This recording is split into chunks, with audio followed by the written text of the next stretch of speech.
Bom, eu queria apresentar o professor Ulisses. Ele é pesquisador da Fiocruz há muitos anos, né, Ulisses?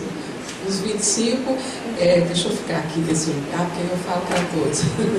Ele é um pesquisador titular, ele trabalha na Fiocruz nessa área de clima, saúde, meio ambiente, com pesquisas nacionais e internacionais. Ele faz parte desse programa internacional de controle do clima, o IPCC, como que é a tradução do... Painel Intergovernamental de Mudança Climática. Então, assim, é muita honra, porque ano passado, né, esse painel ganhou o Prêmio Nobel da Paz. Então, a gente está aqui como um representante do Prêmio Nobel da Paz, quer dizer, é uma laurea internacional muito importante, e ele é um pesquisador que nos representa enquanto Brasil, Brasil e América do Sul, né, Ulisses? Então, assim, aproveitem muito, façam perguntas, viu? Porque é importante interagir com ele. Obrigada. Bom, obrigado, bom dia. Obrigado aos organizadores, professora Marilene e Virginia. O que eu vou fazer para vocês aqui, eu vou ficar aqui nesse canto, é mostrar algo bem introdutório sobre esse tema, mudança climática e saúde, bem inicial. Muita gente confunde mudança climática com fenômenos naturais de variação do clima. Então, todo mundo sabe, por exemplo, aqui nessa região, na maior parte do país, no meio do ano, no inverno, junho, julho, agosto, chove muito pouco ou não chove nada. Aí, quando chega o fim do ano, dezembro, janeiro, fevereiro, março, chove muito. Então, isso é a variação normal das estações. Isso sempre existiu, né? O que o termo mudança do clima indica é que esse padrão de estações, ou as médias de temperatura, ou a quantidade de chuva, ela se altera pela influência humana. Eu vou mostrar como. Então, a mudança do clima é decorrente da ação do homem, através de um mecanismo que eu vou explicar, que tem até uma figura, que é o mecanismo do aquecimento global, do efeito estufa, também chamado de efeito estufa. Então, primeira coisa a lembrar,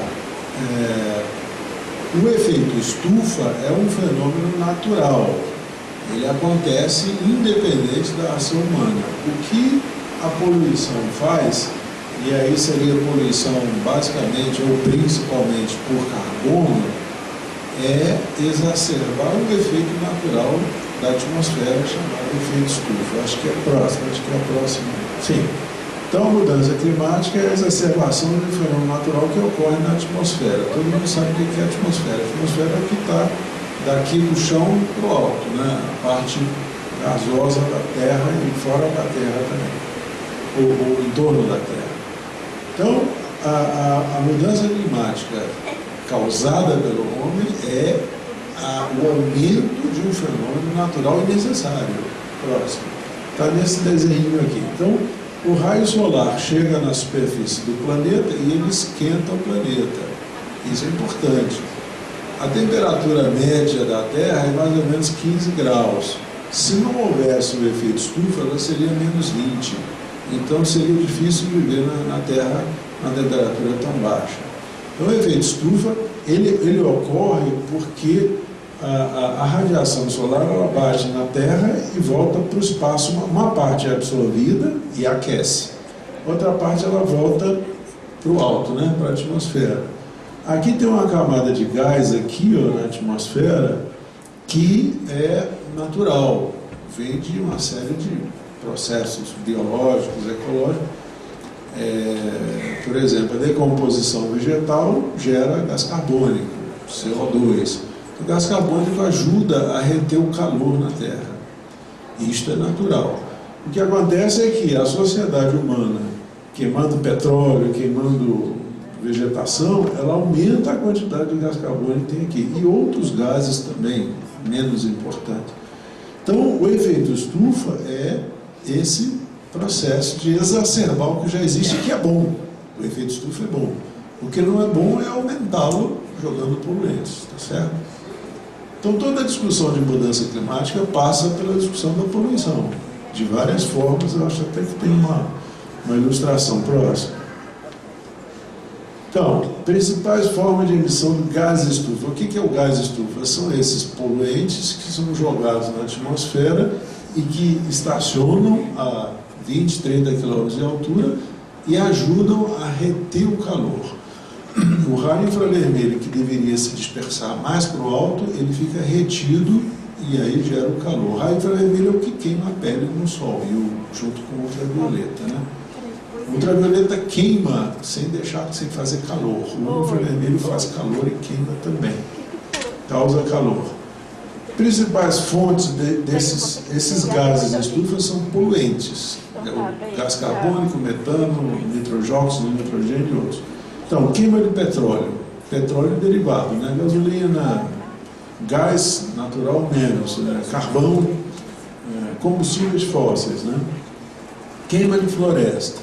A floresta queimada, ela polui duplamente. Por quê? Porque quando a vegetação decompõe, seja naturalmente ou seja pela queimada, ela emite gás carbônico.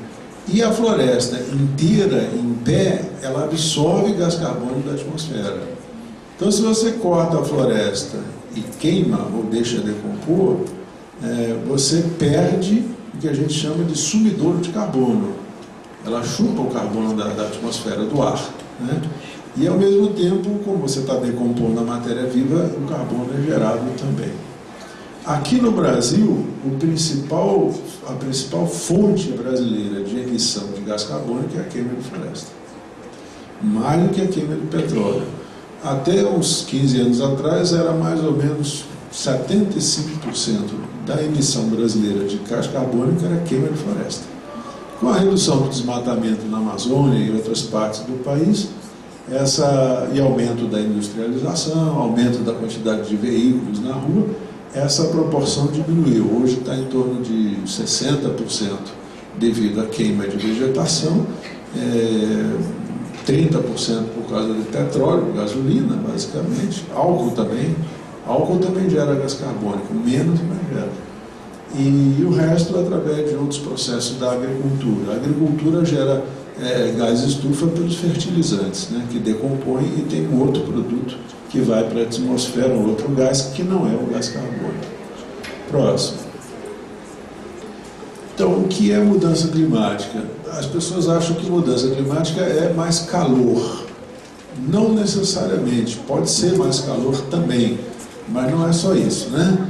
A mudança climática são duas coisas. Por exemplo, temperatura, hoje nós estamos no mês de outubro, temperatura média em outubro em Belo Horizonte, vamos dizer que seja 21 graus. Então tem um padrão que se repete a cada ano. Com a mudança do clima, esta temperatura média de outubro pode passar a 24, 3 graus a mais. Então existe uma coisa que é a alteração dos padrões conhecidos de variação do clima.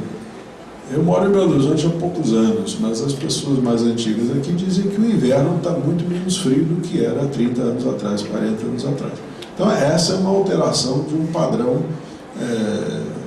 que prevaleceu durante muitos anos, né? Então o inverno agora, existem várias explicações para isso, não é só o aquecimento global, não, é também a construção de prédios, o asfaltamento das ruas, e isso aquece as cidades todas, né? Então, a primeira possibilidade de manifestação, por assim dizer, da mudança climática é a alteração dos padrões médios, né? E a segunda é a ocorrência de eventos extremos mais frequentes e mais intensos. Evento extremo é chuva forte, seca, inundação, e existe um outro chamado onda de calor que a gente não tem aqui porque nós somos um país tropical. Então, o evento extremo é a face mais visível da mudança do clima. Não quer dizer que tudo que esteja acontecendo no mundo ou no Brasil de eventos extremos seja devido à mudança climática. Isso é ainda objeto de estudo, isso não está completamente esclarecido, né?